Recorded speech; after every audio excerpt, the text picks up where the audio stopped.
ಬಸವಾದಿ ಶರಣರ ವೈಭವ ಅನ್ನೋ ಕಾರ್ಯಕ್ರಮ ಮುಂದಿನ ಈ ತಿಂಗಳ ಬಸವ ಜಯಂತಿ 30ನೇ ತಾರೀಕಿನಂದು ಈ ಕಾರ್ಯಕ್ರಮವನ್ನು ಹಮ್ಮಿಕೊಳ್ತಾ ಇದ್ದೀವಿ. ಈ ಕಾರ್ಯಕ್ರಮದ ಪ್ರಯುಕ್ತವಾಗಿ ಇಡೀ ರಾಜ್ಯಾದ್ಯಂತ ಕೆಲವೊಂದಿಷ್ಟು ಜಿಲ್ಲೆಗಳಿಗೆ ಈ ಒಂದು ರಥವನ್ನ ಕಳಿಸೋದ್ರ ಮುಖಾಂತರ ಒಂದು ಬಸವಣ್ಣನ ವಚನದ ಬಗ್ಗೆ, ಬಸವಣ್ಣವರ ಸಾಂಸ್ಕೃತಿಕ ನಾಯಕ ಅನ್ನೋದ್ರ ಬಗ್ಗೆ ಇಡೀ ರಾಜ್ಯಕ್ಕೆ ಪರಿಚಯಿಸುವಂತ ಕೆಲಸವನ್ನು ಮಾಡಬೇಕನ್ನೋ ದೃಷ್ಟಿಕೋನ ಇಟ್ಕೊಂಡು ಒಂದು ಸಮಿತಿಯನ್ನ ಮಾಡಿದ್ರು. ಆ ಸಮಿತಿಯ ಏನು ಆಶೆಯನ್ನು ಹೇಳಿತು, ಆ ಸಮಿತಿ ಏನು ಸಲಹೆಯನ್ನು ಕೊಡ್ತು, ಆ ಸಮಿತಿಯ ಸಲಹೆಯ ಪ್ರಕಾರ ಇವತ್ತ ಇಡೀ ರಾಜ್ಯಾದ್ಯಂತ ಈ ರಥವನ್ನ ಕಳಿಸುವಂತ ಕೆಲಸವನ್ನ ಮಾಡ್ತಾ ಇದ್ದೀವಿ. ಅದಕ್ಕೆ ನಮ್ಮ ಸನ್ಮಾನ್ಯ ಸಿದ್ದರಾಮಯ್ಯ ಸಾಹೇಬ್ ಏನು ಬಸವನ ಬಗ್ಗೆ ಮಾತಾಡೋರಿದ್ದಾರೆ, ಆದ್ರೆ ಕಾರ್ಯರೂಪಕ್ಕೆ ತರೋದು ಬಹಳ ಕಷ್ಟದ ಕೆಲಸ. ಆ ಕಾರ್ಯರೂಪ ತರುವಂತ ಕೆಲಸವನ್ನ ಸನ್ಮಾನ್ಯ ಸಿದ್ದರಾಮಯ್ಯ ಸಾಹೇಬರು ಮಾಡಿದ್ದಾರೆ ಅನ್ನೋ ಒಂದು ಹೆಮ್ಮೆಯಿಂದ ಹೇಳುವಂತ ಕೆಲಸವನ್ನ ನಾನು ಮಾಡ್ತಾ ಇದ್ದೀನಿ ಮುಂದುಗಡೆ. ಅದಕ್ಕೆ ಇವತ್ತ ಈ ಅನುಭವ ಮಂಟಪ ಮತ್ತು ಬಸವಾದಿ ಶರಣರ ವೈಭವದ ರಥವನ್ನ ಚಾಲನೆಯನ್ನ ಸನ್ಮಾನ್ಯ ಸಿದ್ದರಾಮಯ್ಯ ಸಾಹೇಬರು ಹೂವು ಪುಷ್ಪಾರ್ಚನೆಯನ್ನು ಮಾಡೋದ್ರ ಮುಖಾಂತರ ಅದಕ್ಕೆ ಚಾಲನೆಯನ್ನು ಕೊಡಬೇಕು ಅಂತಂದು ತಮ್ಮಲ್ಲಿ ವಿನಂತಿಸಿ ನಾನು ಎರಡು ಮಾತನ್ನು ಮುಗಿಸ್ತೇನೆ. ಈ ವರ್ಷದ ಬಸವ ಜಯಂತಿನಲ್ಲಿ ಭಾಗವಹಿಸ್ತಾ ಇದ್ದೇನೆ. ಹಾಗಾಗಿ ನನ್ನ ಅಭಿಪ್ರಾಯವನ್ನ ಬಸವ ಜಯಂತಿಯ ದಿನದಂದು ವ್ಯಕ್ತ ಮಾಡುತ್ತೇನೆ. ಈಗ ಬಸವಾದಿ ಶರಣರ ವೈಭವ ಕಾರ್ಯಕ್ರಮದ ಲಾಂಛನ ಬಿಡುಗಡೆ ಮಾಡೋದು, ರಥಯಾತ್ರೆ ಮತ್ತೆ ಲಾಂಛನ. ಯಾಕೆಂದ್ರೆ ಬಸವಣ್ಣ ಸಾಮಾಜಿಕ ಕ್ರಾಂತಿಯನ್ನು ಮಾಡಿದಂತ, ಸಮಾಜದಲ್ಲಿ ಇರ್ತಕ್ಕಂಥ ಈ ಸಾಮಾಜಿಕ ರೋಗಗಳೇನಿದೆ, ಈ ರೋಗಗಳಿಗೆ ಪರಿಹಾರವನ್ನು ಸೂಚಿಸತಕ್ಕಂಥ ಪ್ರಯತ್ನವನ್ನು ಬರೀ ಸೂಚಿಸಲಿಲ್ಲ, ಅದನ್ನ ನುಡಿದಂತೆ ನಡೀತಕ್ಕಂಥ ಪ್ರಯತ್ನವನ್ನು ಮಾಡಬೇಕು. ನುಡಿದಂತೆ ನಡೆದು, ಆಮೇಲೆ ಏನ್ ನಡೆದಂತೆ ನುಡಿದ್ರು, ಏನ್ ನುಡಿದ್ರು ಅದಂತೆ ನಡೆದ್ರು, ಏನ್ ನಡೆದ್ರು ಅದಂತೆ ನುಡಿದ್ರು. ಹಾಗಾಗಿ ಬಸವಣ್ಣವರು ಯಾರು ಬಿಳಿಮಲೆಯವರು ಪರವಾಗಿಲ್ಲ, ಬಿಸಿಲು ಕೂತಿದ್ದೀರಿ, ಬಾಮ ನೀನು ವಯಸ್ಸಾಗಿದೆ ಮೇಲ್ಪ, ಬಿಳಿಮಲೆಯವರ ಬರೀ ಮೇಲ್ಕ ಎಲ್ಲ ಸಾಧಿಸಲಿಲ್ಲ ನೀವು.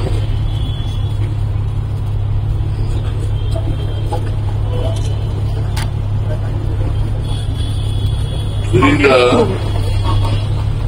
ಇವತ್ತು ಇಡೀ ರಾಜ್ಯದಲ್ಲೆಲ್ಲ ಬಸವರಥ ಅನುಭವ ಮಂಟಪ ಅದು ಎಲ್ಲ ಕಡೆ ಪ್ರಯಾಣ ಮಾಡ್ತದೆ. ಆಮೇಲೆ ಅದರಿಂದ ಏನಪ್ಪಾ ಈ ವಚನದ ಸಾಹಿತ್ಯ ಇದೆಯಲ್ಲ, ವಚನ ಸಾಹಿತ್ಯದ ಪರಿಚಯ ಆಗ್ತದೆ ಎಲ್ಲ ಕಡೆ. ಬಸವಣ್ಣವರ ವಿಚಾರಗಳು ಪರಿಚಯ ಆಗ್ತದೆ. ಬಸವಣ್ಣವರು ಅವ್ರಿಗೋಸ್ಕರ ಬದುಕಿರಲಿಲ್ಲ, ಈ ಸಮಾಜಕ್ಕೋಸ್ಕರ ಬದುಕಿದ್ರು. ಸಮಾಜದ ಬದಲಾವಣೆಗೋಸ್ಕರ ಪ್ರಯತ್ನವನ್ನು ಮಾಡಿದ್ರು. ಅವರು ಬದುಕಿರೋವರೆಗೂ ಕೂಡ ಈ ಪ್ರಯತ್ನ ಮುಂದುವರಿಸಿದ್ರು. ಆದ್ರೆ ನಾನು ಅದರ ಬಗ್ಗೆ ಮುಂದೆ ಏನಾಯ್ತು ಅಂತ ಹೇಳಕ್ ಹೋಗೋದಿಲ್ಲ. ಅದನ್ನ ಪ್ರೊಫೆಸರ್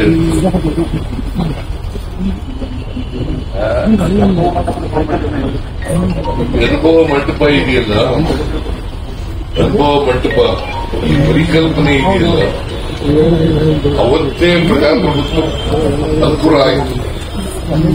ಬಸವಣ್ಣವ್ರ ಕಾಲದಲ್ಲಿ ಅನುಭವ 12ನೇ ಶತಮಾನದಲ್ಲೇ ಕೂಡ ಸ್ಥಾಪನೆ ಆಯಿತು. ಆ ಪ್ರಜಾಪ್ರಭುತ್ವದಲ್ಲಿ ಚರ್ಚೆ ಮತ್ತೆ ಅದಕ್ಕೆ ಪರಿಹಾರ ಕಂಡುಹಿಡಿತಕ್ಕಂಥದ್ದು. ನಮ್ಮ ಸಮಸ್ಯೆಗಳಿದ್ದವಲ್ಲ, ಆ ಸಮಸ್ಯೆಗಳಿಗೆ ಚರ್ಚೆ ಮಾಡೋದು, ಚರ್ಚೆ ಮಾಡಿ ಪರಿಹಾರಗಳನ್ನು ಕಂಡುಹಿಡಿತಕ್ಕಂಥದ್ದು, ಅದನ್ನ ಜಾರಿ ಮಾಡೋದು. ಜಗತ್ತಿನ ಮೊದಲನೇ ಪಾರ್ಲಿಮೆಂಟ್ ಅಂತ ಇವತ್ತೇನು ನಾವು ಕರಿತೀವಿ, ಪಾರ್ಲಿಮೆಂಟ್ ಅಂತ ಕರಿತೀವಿ, ಅಸೆಂಬ್ಲಿಯಲ್ಲಿ ಲೆಜಿಸ್ಲೇಟಿವ್ ಕೌನ್ಸಿಲ್ ಅಂತ ಕರಿತೀವಿ, ಅದು ಅವತ್ತೇನೆ ಆಗಿತ್ತು. ಅವತ್ತು ಚರ್ಚೆ ಮಾಡಿ ಮತ್ತೆ ಎಲ್ಲ ಧರ್ಮದವರಿಗೆ, ಎಲ್ಲ ಜಾತಿಯವರಿಗೆ ಅವಕಾಶ ಇತ್ತು ಅದು ಪಾರ್ಟಿಸಿಪೇಟ್ ಮಾಡಲಿಕ್ಕೆ. ಎಲ್ಲ ಧರ್ಮದವರು, ಎಲ್ಲ ಜಾತಿಯವರು, ಎಲ್ಲ ಜನ ಕೂಡ ಪಾರ್ಟಿಸಿಪೇಟ್ ಮಾಡಿ ಅವರ ಅಭಿಪ್ರಾಯವನ್ನ ಮುಕ್ತವಾಗಿ ವ್ಯಕ್ತ ಮಾಡತಕ್ಕಂಥ ಅವಕಾಶ ಇದೆ. ಸೊ ಅದನ್ನ ಅನುಭವ ಮಾಡ್ತಕ್ಕಂಥದ್ದು, ಅದನ್ನ ಪರಿಚಯ ಮಾಡಿಸ್ತಕ್ಕಂಥದ್ದು ಜನರಿಗೆ. ಅದಕ್ಕೆ ನಾನು ಬೀದರ್ನಲ್ಲಿ ಬೋರುಂಚ ಅವರ ಅಧ್ಯಕ್ಷತೆಯಲ್ಲಿ ಒಂದು ಸಮಿತಿ ಮಾಡಿ ಅಲ್ಲಿ ಅನುಭವ ಮಂಟಪವನ್ನ ಪಶು ಕಲ್ಯಾಣದಲ್ಲಿ ಅದನ್ನ ಮಾಡಿ ಎಂಥದ್ದು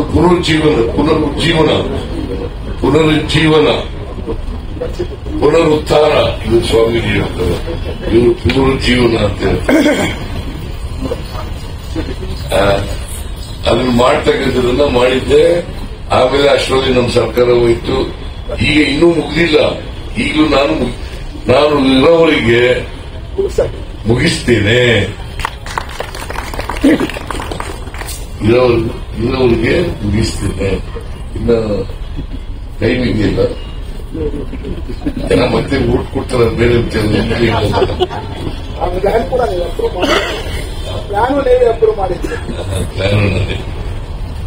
ನಾಗರಾಜ್ ಮೂರ್ತಿ ಹೇಳಬೇಕಾಗುತ್ತದೆ. ಅದರಿಂದ ನನಗೆ ಸಭೆಯಲ್ಲಿ ಕ್ಯಾಬಿನೆಟ್ ಮೀಟಿಂಗ್ ಇದೆ. ಈಗ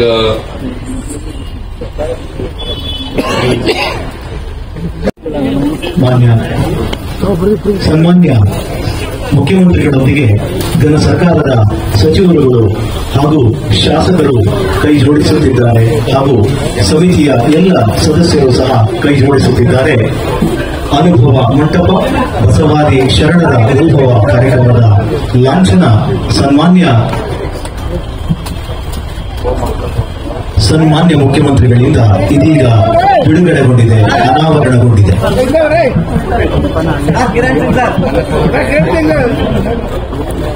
ಇರಿ ಅಲ್ಲೇ ಕಿರಣ್ ಸಿಂಗ್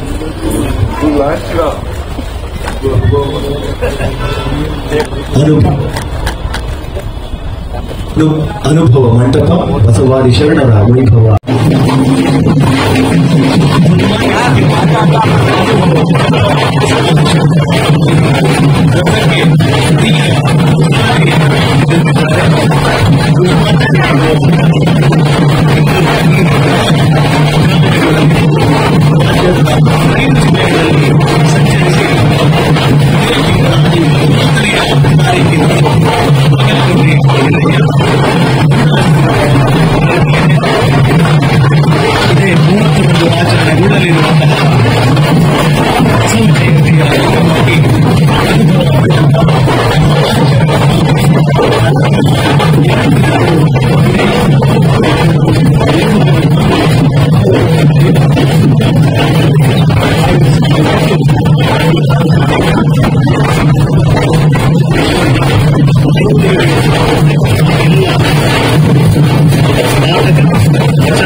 ಜಯಂತಿಯನ್ನ ಕರ್ನಾಟಕ ಸರ್ಕಾರ ಅನುಭವ ಮಂಟಪ ಹಾಗೂ ಬಸವಾದಿ ಶರಣರ ವೈಭವ ಉತ್ಸವ ಅನ್ನುವ ರೀತಿಯಲ್ಲಿ ಆಚರಿಸ್ತಾ ಇದೆ.